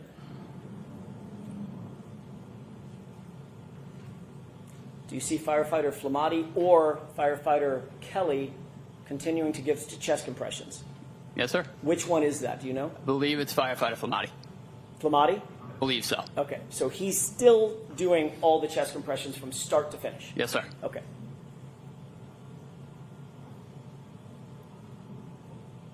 And what's happening right now? Now we are transferring to ambulance 1. And where's my client? Right front and center. May I have just a moment, Your Honor? Yes.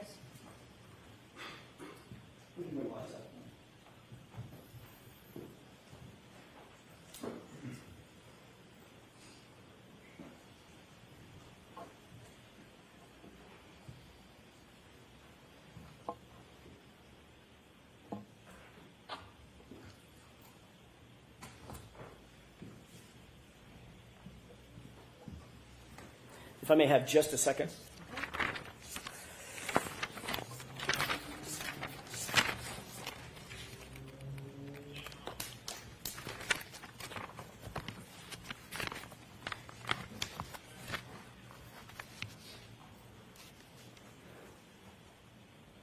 With regard, just a couple of more questions with the court's permission. Okay. I'm going to change gears. With regard to what you talked about on direct examination, the hypothermic conditions, you're not a medical doctor, correct? No, sir. You don't diagnose patients?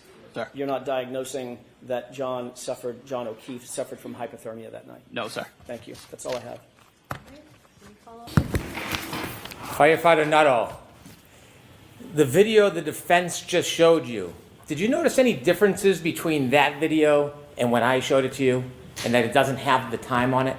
Yes, those were 2 different time frames on that video.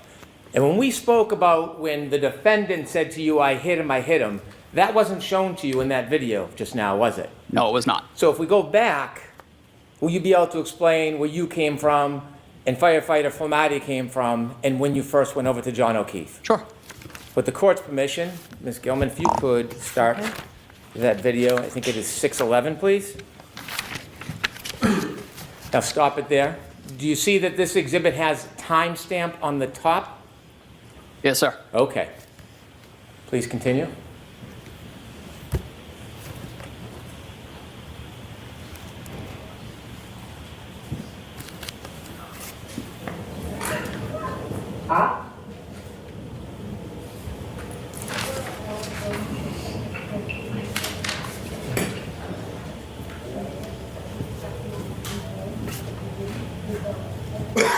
Could you stop, please? Do you see the red lights on the left? Yes, sir. Is that when you believe that you first arrived?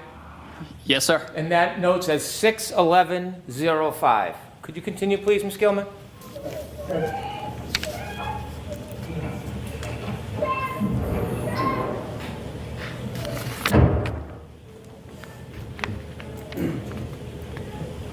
Please watch to the left. Stop, please. Is that when you first arrive and walk over to help John O'Keefe? Yes, sir. That's me. I'll note that the timestamp is 6:11:21. Okay, continue, please.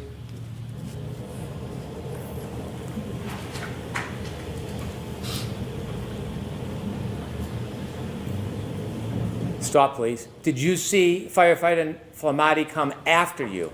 Yes, sir. Was any of this shown to you during those questions? No, sir. No. Continue, please.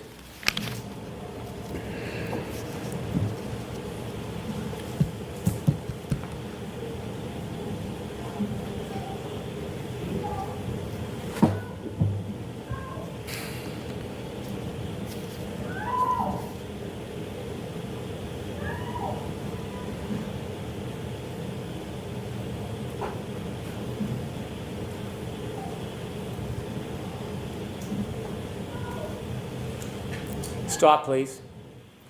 Okay. Do you see the defendant in that screen? Yes, sir. Do you see her moving from right to left towards you? Sustained as to the form. Okay. What direction do you see her running in that screen from right to left? She's running towards where the three of us are grouped. Okay. Please continue.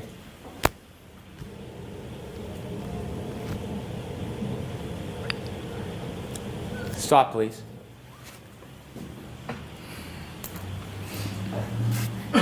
Is it at that time the defendant said to you that she hit him? Yes, sir. And you remember that? I do. Okay. I'm done with the tape. Thank you very much. Now, you were asked questions about your memory. Yes, sir. Okay. When you were asked the questions about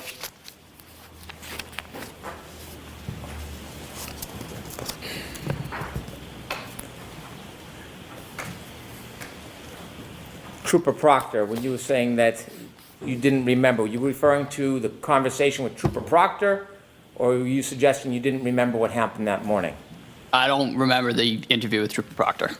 I remember it happened. I don't remember the substance of what was discussed entirely. I remember we discussed that morning, but Do you know if that conversation was recorded or just a conversation between you and the trooper? I do not know if it was recorded. You asked questions. I want to ask you about questions on Mr. O'Keefe, and you mentioned that there was some type of blood clotting on the back of his head. Yes, sir. Okay. You noticed there were abrasions on his right arm. Yes, sir. You noticed there was a hematoma on the right side of his head. Yes, sir. Did you see any bruising on his right knee? Don't recall, sir. Did it stand out to you that all of his injuries, all of them that you saw other than the cut on the back of the head, that they were all on his right side? Yes, sir. Did you notice any hematomas on his left side? I did not. Did you notice any scratches or abrasions on his left side? I did not. Did you notice any marks that would be consistent with an altercation on the left side of his body? I did not. You were asked about the cause, and you said that you don't know the cause. You weren't there, were you? No, sir. You asked if it was consistent with being punched, and you said it could be. Yes, sir. Could it be consistent with being clipped by a car? Objection. Sustained as to the form. You were asked questions about clothing, Yes, sir. and you had at one point said you thought that Mr. O'Keefe was wearing a winter jacket. Do you have any memory that when you first got there, or when you first got there, do you have any memory whether there were any towels wrapped around Mr. O'Keefe's head? I remember there was a white cloth of some sort on the scene. Okay. And when you were asked about your memory regarding the clothing, was the clothing of what was utmost importance to you at that time? No, sir. And why is that? I was, again, focused on Mr. O'Keefe's airway and ventilation. Okay. And when you were asked about the clothing, do you remember if you added anything else about your certainty or uncertainty about clothing when you previously gave a statement or testimony? I believe when I testified last year, I did note I had no part in removing any articles of clothing or anything like that. That was not my job in the back of the truck. Do you remember any recognition of the fact whether you were certain or not about clothing? Repeat the question, sir. I'm sorry. Well, is there anything that would refresh your memory about what you had said about clothing? Objection. Ask a different question first. You had mentioned that you had some difficulty about clothing. Do you remember what you had previously said? I remember there was some difficulty of getting the individual's fingers through clothing just because they were so cold. They were difficult to manipulate. Just they really was not conducive to getting clothing off easily. Okay. You met with me 3 times? Yes, sir. I had not met you before any of your prior testimonies, had I? No, sir. Do you remember meeting with me and discussing this case with me? I do. Do you remember me asking you to tell me what you remember? I do. Do you remember what I told you about testimony when you come into court? Yes, sir. What would I tell you? I remember we discussed that just tell the truth. Did I tell you that it doesn't matter, there is no side, doesn't matter if it helps or hurts, that you just tell the truth? Sustained. Did I ever suggest to you that you should stick to a story? No, sir. Did I ever suggest to you you should offer your testimony in any certain way? No, sir. When I talked to you, did I ever ask you to say anything about your testimony to this jury? No, sir. Other than what? Speak to the jury. Did I need to tell you to tell the truth? No, sir. And in telling the truth, did the defendant say to you, I hit him, I hit him? Objection. I'll allow it. Yes, sir. 3 times. And in fact, do you remember, in addition to her saying, I hit him, I hit him, I hit him, when you asked her the question, kneeling down over John O'Keefe's body, do you remember if you ever talked about other times that she said it, not to you? I do not. Okay. The answer is I do not. Next question. Okay.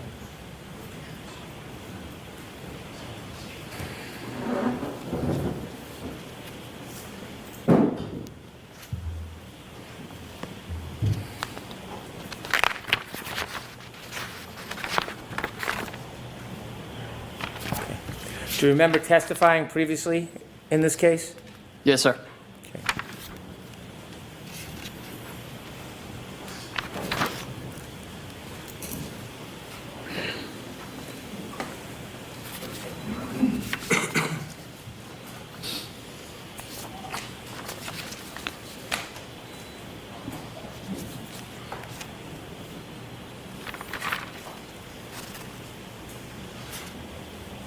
Do you remember at all discussing whether or not, after she left you, whether or not the defendant was still talking and speaking?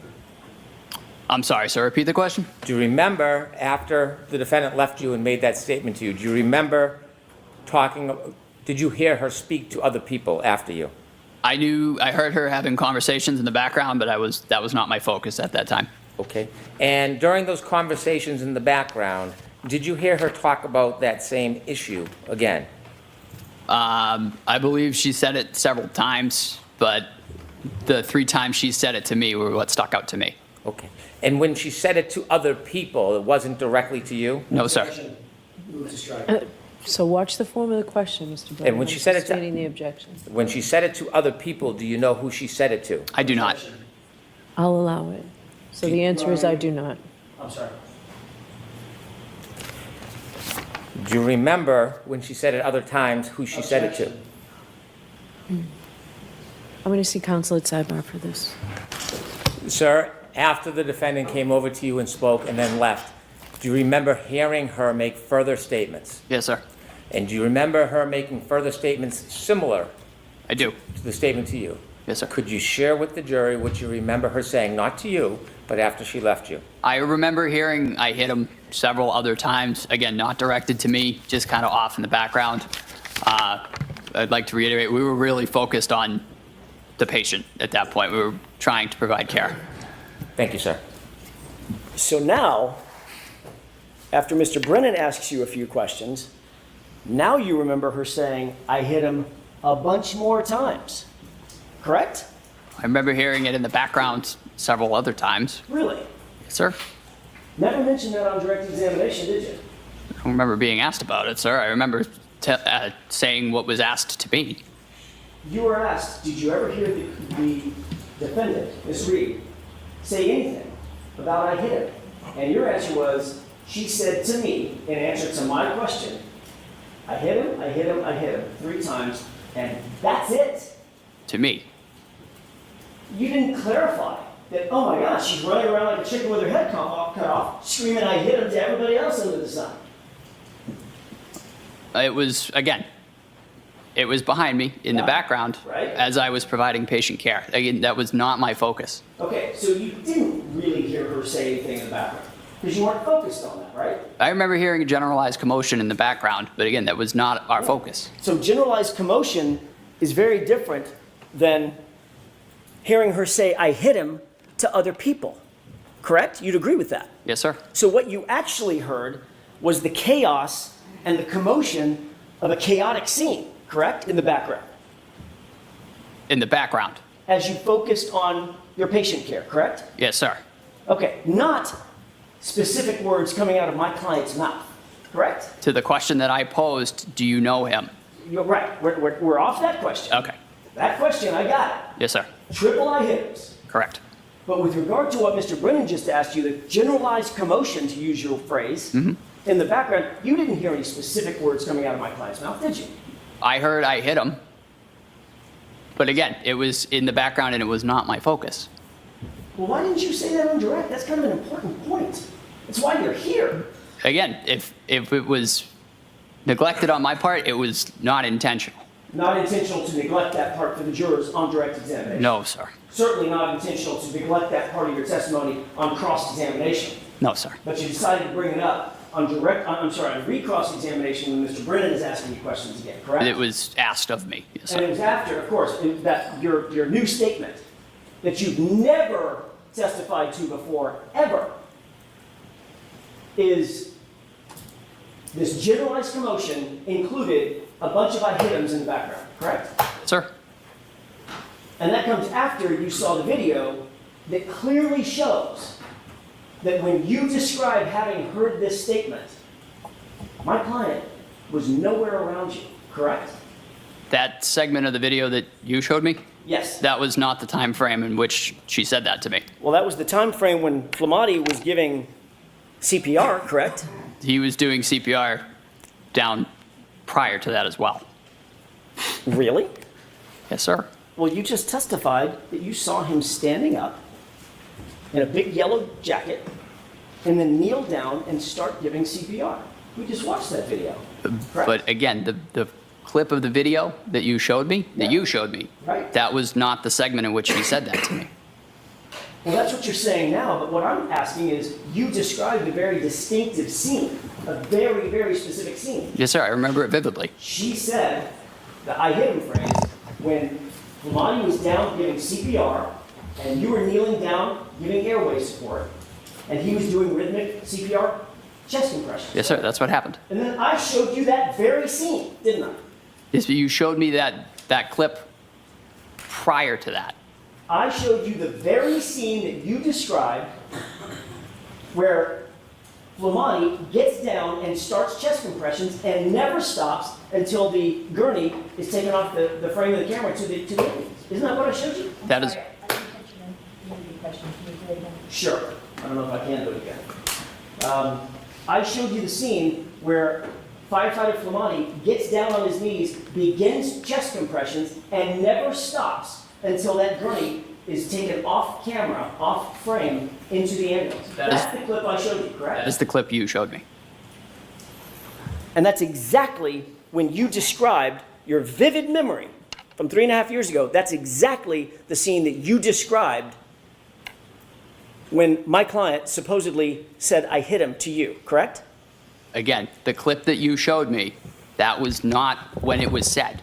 That segment that you showed, that was not when it was said. It was said prior to that. when the Yeah. three of us were together. So Flamati was not giving chest compressions then. He was. The CPR was a continuous effort throughout the resuscitation. But we saw him start it.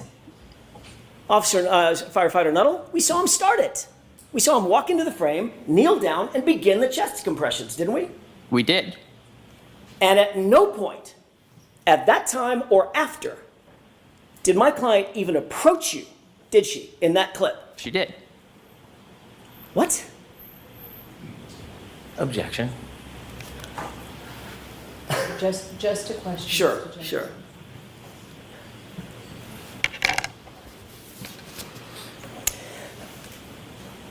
Do you need to see that clip again? Yes, please. We're not going to show the video again. We've seen 2 videos. Which one is marked? The The Commonwealth. one with the timestamp in Right. the top? It's the exact same video. One has timestamp, one doesn't.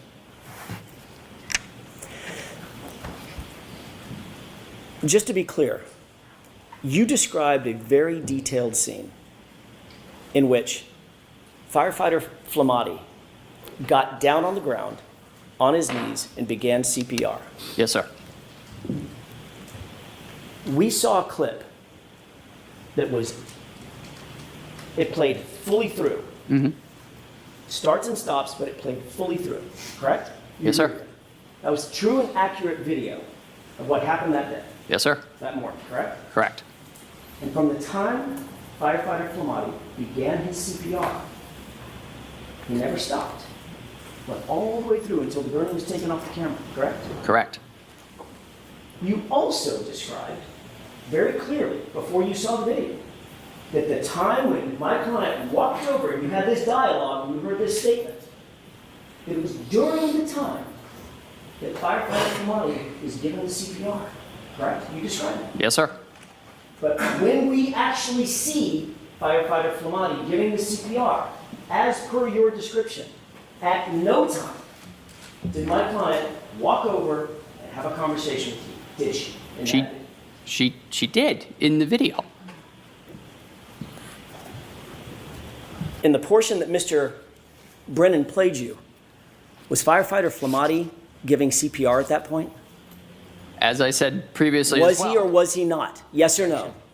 Objection. I'm going to let the witness answer the question. Firefighters Kelly and Flamati were trading off CPR. Tony started doing CPR, and it was passed off at one point to Firefighter Kelly. Firefighter Kelly at that time was a BLS EMT. Firefighter Flamati was a paramedic. They're going to move towards Firefighter Kelly performing CPR because at that time his skill set was not as advanced as Firefighter Flamati's, as Tony's. But they did switch off.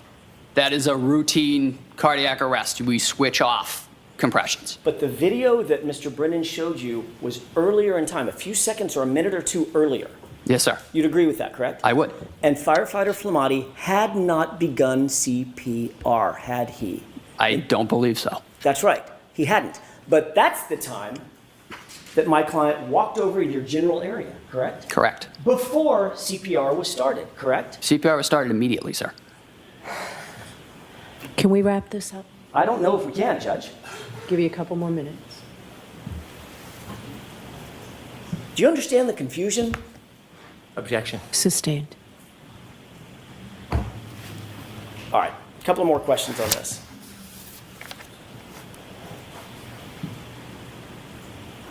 The video that Mr. Brennan showed you, Yes, sir. and you pointed to and said, oh, that's the time when she walked over and said the statement. Yes, sir. Remember that? I do. Firefighter Flamati was not even kneeling down giving CPR, was he at that point?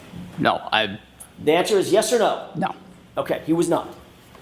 Later, as the video continues to run, at some point, we see firefighter Flamati enter the screen, kneel down in that bright, reflective yellow jacket, and begin CPR, correct? Yes, sir.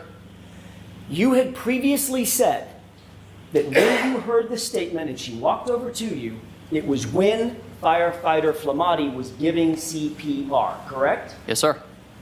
And at no point, you'll agree with me, we just played the video, at no point after he started giving CPR Did my client come anywhere near you? Isn't that what the video showed? That was the segment that you showed me. You indicated on redirect, that Mr. O'Keefe did not have any injuries to the left side of his body. Not that I recall. Isn't it true that in addition to the egg on the right side of his head, he also had a black eye on the left side? I remember that the swelling had started to, it's referred to kind of as raccoon eyes. It's a bruising of both eyes. Do you remember battle saying- signs. Do you remember saying, in answer to the question, did it look like, in addition to the egg on the right side of his head in the front, did he also have a black eye on the left side? Your answer is, if memory serves correct, yes. Yes, sir. So it's not true that he didn't have any injuries on the left side of his body or face, correct? That swelling kind of migrates over time to both sides. That is a common occurrence for both eyes to be swollen. Did he have an injury to the left side of his face? He did not. Did he have a black left eye? Yes, he did. Would you consider a black eye an injury? Yes, sir. Let me ask you the question again then. Did he have an injury to the left side of his face? Yes, sir. Thank you.